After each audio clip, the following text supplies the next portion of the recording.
My name's Olivia, and I have anxiety.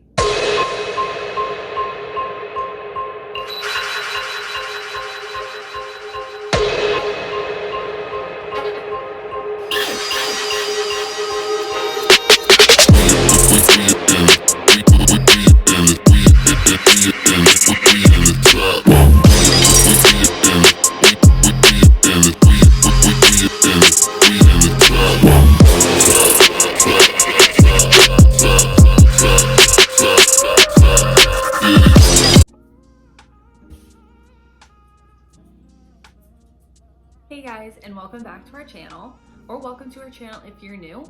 Today, as you can tell, I'm by myself again because this video really pertains to me, and this is something that I've always wanted to talk to people about and teach people about. So pause this video right now or click out of this video if this talk about anxiety triggers anybody. If this will trigger any of you, please click out of this video right now. I know the topic of anxiety can be hard to talk about, and it is something that's kind of taboo today, or something that people don't really like to talk about, who feel embarrassed that they have it. And honestly, that's how I felt for a really long time. But like we said in our first video ever, we said that we wanted our channel to be completely positive and be filled with positivity. So this video will not be like a negative, like sad and down video. I want this video to uplift people and to let people know that they're, one, not alone, two, that there is hope and that you can live with this and that you can get through it. And as some of you might know from our first video of Get to Know Me, or to get to know us, I said that I graduated from college with a degree in neuroscience. Anxiety does pertain to neuroscience and psychology and things like that. And I did learn a few things, and I really feel that learning how anxiety works and how anxiety does cause these symptoms in you can help you feel better about it. I know once I learned why I was feeling the symptoms I was feeling, it helped me so much to get through it because I understood the behind the scenes and why it happened. So I really hope that me telling you guys this can help you heal and get better and to be able to live with anxiety with a higher quality of life. But I also want to give you guys tips on how to manage it and how to deal with it from my point of view. Before we get any further into this video, I want to make it clear and have a disclaimer that anything that I'm saying should be taken with a grain of salt. I am not a professional, so any of you guys that, are on treatment plans and are meeting with therapists and doctors and things like that, please do not stop what you're doing because of what I'm saying. Make sure you talk to your healthcare providers and stuff because, again, I am not a professional. I'm only telling you what I know. I'm only telling you things that work for me. And it might not work for you. But some of these things you can try to implement into your life, but don't stop taking like your medications or anything like that. That said, okay. First we're gonna talk about what happens when you have anxiety. And I'm a neuroscience major, and if you don't know what neuroscience is, it's the study of the brain. So all anxiety is all in here. And if you ever notice that anything that you're afraid of is only coming from here, you're only afraid of it because your mind is telling you to be afraid about it. There are so many different and complicated components of your brain that I'm not going to get into. However, there is one part of your brain that holds anxiety, and that's the amygdala. But every single part of your brain has multiple different functions so that you can function the way you are right now. However, the amygdala has one primary function, and that is your emotional system. The amygdala controls your emotions. And while you're going through life, your amygdala is constantly looking for something that is going to harm you. We have a fight or flight response, and that is when you're in danger, you're either going to stay and fight or you're gonna leave the situation. And to do that, your body releases adrenaline. And when it releases adrenaline, it makes all parts of your body ready to fight or to leave the situation. And that's all due to the amygdala. So the amygdala is constantly looking for something that is going to be harmful to you throughout your life. And it could be something that's legit, or it could be something that's just in your mind.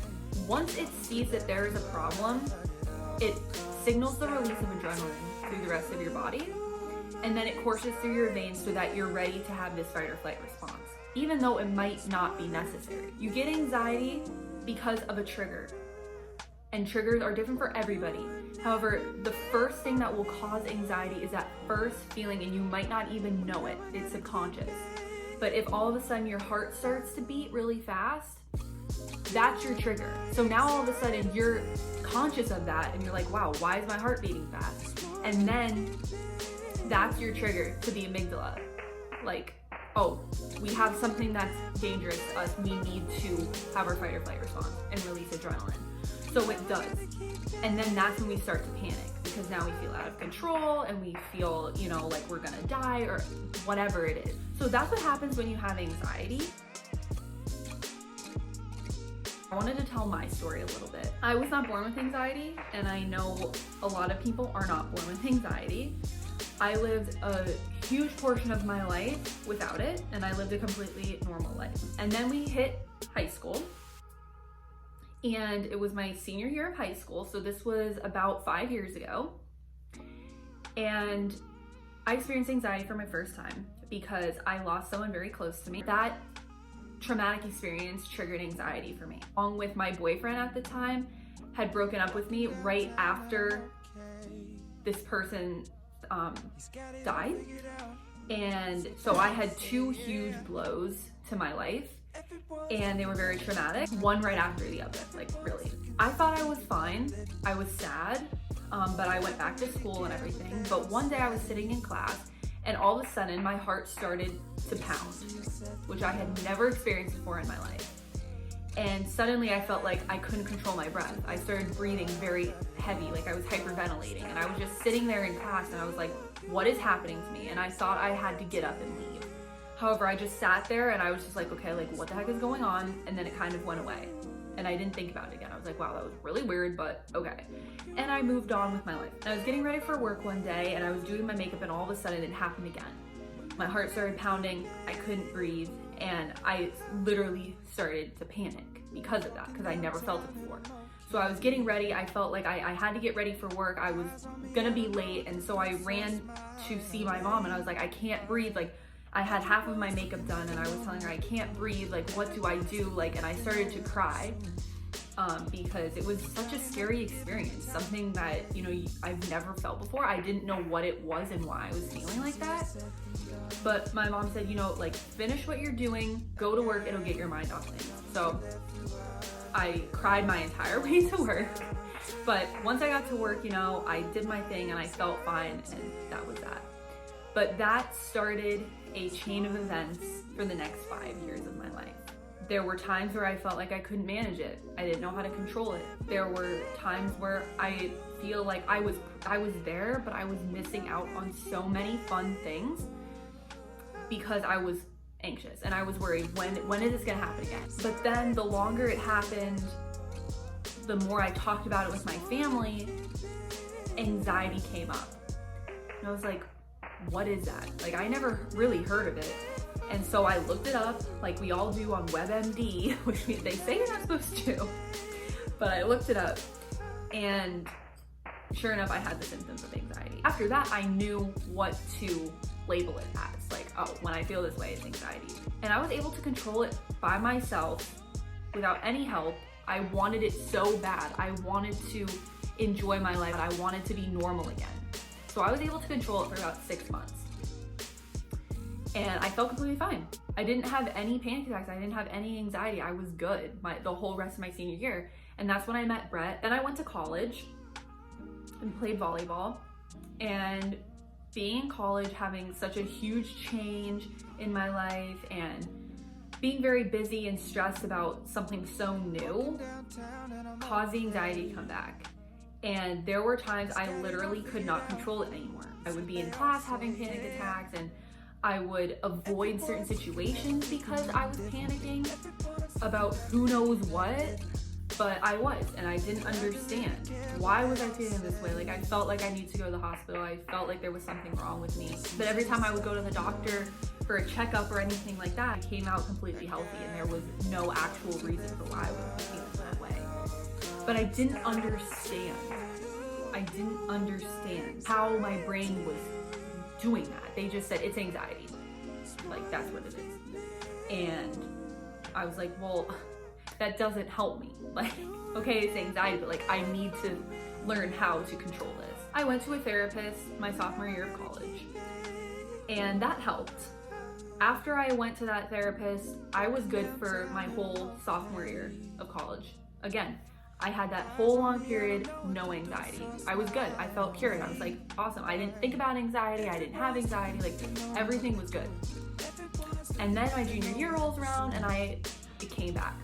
And every time it came back, I got more and more down because I was like, I want to feel normal. Like I'm taking steps back. I want to move forward. Like, I'm missing out on things. I was not going to things because I didn't want to have anxiety there because it gave me anxiety. It went on for my junior and senior year.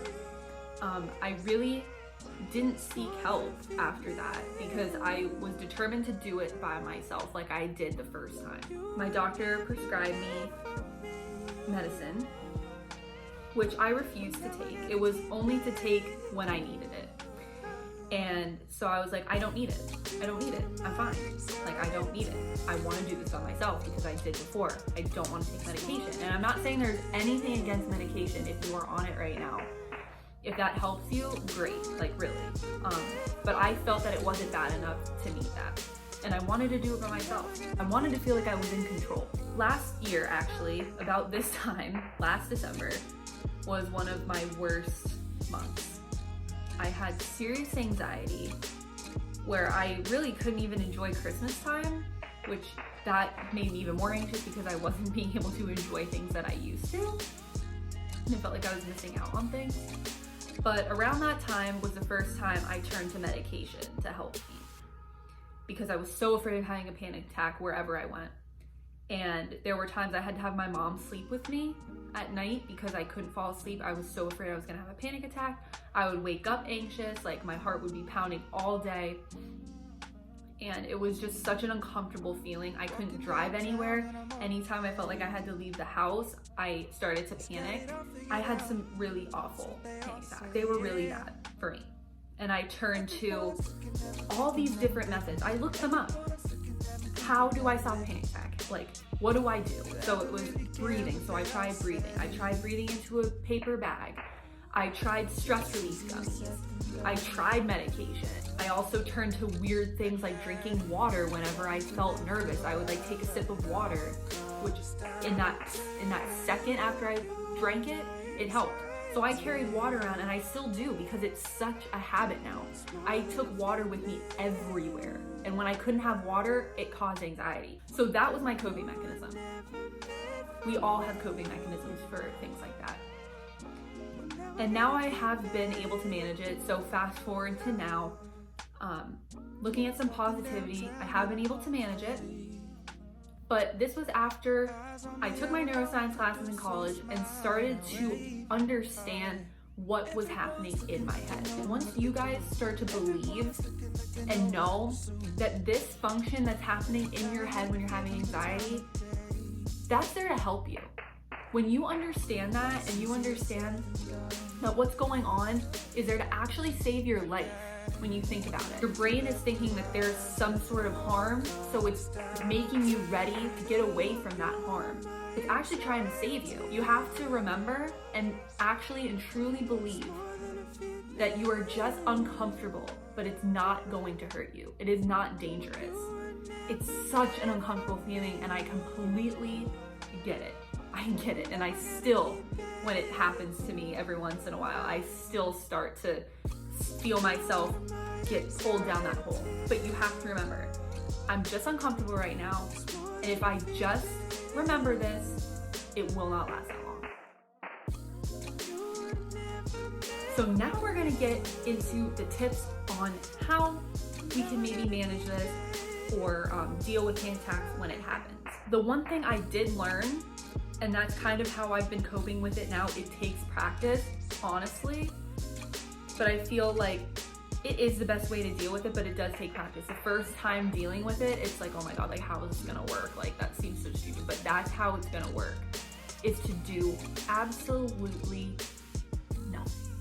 That is the number one way to get rid of a panic attack. And it sounds ridiculous. And when I heard it, I was like, oh my God, like I don't think when I'm in that state, how could I be doing nothing? But it's true. Once you start doing these coping mechanisms, like taking a sip of water, taking a stress gummy, taking medication, anything like that, you're still telling that amygdala that there is something harmful because you're doing something about it. Because I'm acting on that fear, it's telling the amygdala there's still something there. Keep firing that adrenaline. So you could have adrenaline in your bloodstream for hours if you continuously do these coping mechanisms. But if you do absolutely nothing and you just let it happen, you have to wait for the adrenaline to clear from your bloodstream. Like that's why it doesn't happen like that. So you're gonna be uncomfortable for a few minutes. It takes about 10 minutes for adrenaline to be cleared from the bloodstream.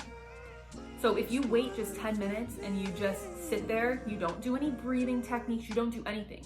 You let those feelings flood over you. And I would close my eyes when it first started to happen. I'd be like, let this flow over me. Just let this flow over me. Like it's not going to hurt me. Let these feelings flow over you like water. And then after, it's gonna be uncomfortable, but after about 10 minutes, you should start to feel better. Because now the amygdala does not sense a danger anymore. So that's the number one tip, and it takes so much practice to be able to remain calm when you're feeling like that. And I get it. But other things for managing it, just like through your everyday life, these are things I do. I try to stay busy. I know I notice a lot of my anxiety come out when I'm not busy and I have a lot of time to think. Also step out of your comfort zone. Push yourself and know that even if I go and do something that would give me anxiety, I'm gonna be okay because it's not going to hurt me. The more and more you expose yourself to that thing that you're scared of, the better you're gonna be in the future. And the more you're gonna tell the amygdala that it's okay, that there's nothing to be afraid of, and it'll like stop firing as frequently. Also, just doing things that keep you relaxed and not allowing your stress levels to get too high where it does cause that kind of response.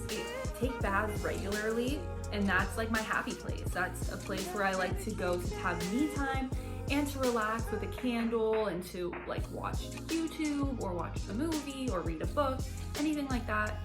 That's where I like to go. That's where I can actually and truly relax. But every once in a while, it's always nice to kind of unwind that way. And also there are those things, the adult coloring books.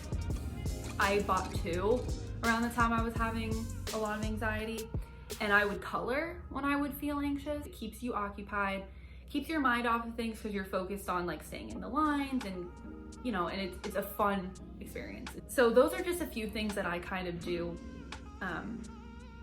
to manage my anxiety and keep everything in check most of the time, and it doesn't always work. There are times, like what prompted me to make this video is that just last night I had an episode of panic for the first time in a really long time, and it seems like it's just so disheartening when you've gone so long and you just feel so good and you see what you can experience without anxiety, and all of a sudden it comes back and it just hits you like a ton of bricks. If I can tell you guys to do anything, it's to never get down on yourself for feeling that way. It's so difficult to not feel down, to not feel like you're failing because it's happening again, because you can clear anxiety for the rest of your life. But for me, I just kind of understand that this is going to be something that's I'm going to live with. But you know, it doesn't define me.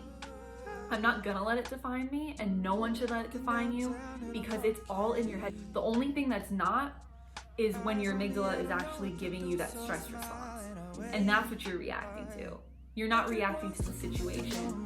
You're not reacting to anything in your external environment except what your body is actually doing without you telling it to.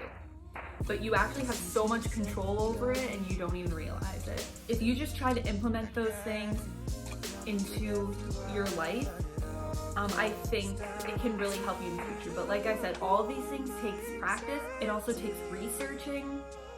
It also takes trial and error. What works for you? What doesn't work for you? So you could try some of the things that I do, like taking a bath or using an adult coloring book, but maybe that doesn't work for you. So you have to find things that work best for you and that will help to manage your anxiety for your life. I'm only here to give advice from my experience and things that I've learned. But like I said at the beginning of the video, please take what I'm saying with a grain of salt. I am telling you the science behind things and how to manage them, but at the same time, if you are taking medication, please do not stop without talking to your healthcare providers. Like I said, I'm not a professional. I went to school for neuroscience, and so I know how the brain works and things like that now. But please talk to your healthcare providers before you do anything. Some of those things, like trying not to do anything when anxiety does come, or finding those little things that keep you relaxed and keep your mind occupied, you can still do while being on medication and things like that. I looked to YouTube, I looked to places because I didn't want to feel alone. So like we said in our first video, we want this channel to be a positive place and we don't want people to feel alone. So just know, if you're seeing this video right now, you are not alone. And just know that this is hope, that things do get better. I am living with anxiety, but I am living at a much higher quality of life now than I was years ago when I didn't understand what it was or how to manage it. So just know there's hope and things will get better, but you do have to put in the work. It seems like you shouldn't have to, but you have to put in the work if you want to feel good. And you just have to keep all of those things in mind, that you're just uncomfortable, but it's not going to hurt you. And just believe that. Once you believe that stuff and full-heartedly know that, things will get better for you. This was another video of me just sitting here by myself, but in the next video you will see Bret again. We are going to be posting about 2 times a week. Now that Christmas is next week, I'm not entirely sure what our upload schedule is going to be. Don't forget to hit the subscribe button down below so that you do see whenever we post, because we don't have like a strict uploading schedule right now. So just make sure you subscribe so that you see all our new videos coming out. And please like this video if you like content like this of me sitting down and giving advice. And please leave a comment down below what else you'd like to see from us, other types of videos, or other topics of sit-down videos like this that I can do in the future for you guys. But other than that, we'll see you guys next time for another new video. Bye.